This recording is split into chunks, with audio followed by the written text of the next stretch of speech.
Mosquita Rivera.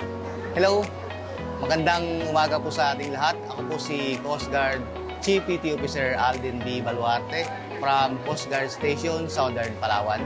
Today, we're here to talk about a wonderful initiative that is taking place for medical and dental services to this community of Barangay Sarasa, where we are here right now in the municipality of Brooks Point in Palawan.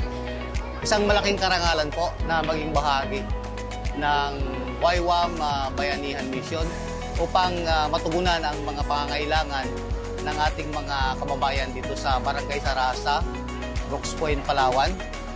At bahagi po ng mission ng YWAM, kasama po ang Philippine Coast Guard at ibang agency, ay meron po tayong services katulad ng pagbubunot ng ngipin, medical check-up, kasama po yung pagtutuli at marami pang ibang services na pwedeng ibigay po ng YWAM.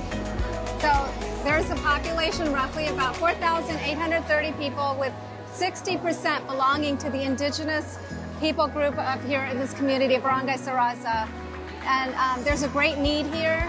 And so we're partnering up with various organizations such as the Philippine Coast Guard, Municipality of Brooks Point, and YWAM Associates. We've all come here to do this together. Yes, tama po yun. Ito po ay pagtutulungan ng iba't ibang agency. Kasama na rin po yung ating local government unit ng Brooks Point. As previously mentioned, there's more the support of NTF, ELCAC, Philippine Marines, WISCOM, Palawan iCare, PNP, AFP, and Commando. And together, we're able to create greater impact. So ladies and gentlemen, we invite you to join us in supporting this noble cause, embody the spirit of Bayanihan as we strive to make a difference in the lives of the people in this Barangay Sarasa.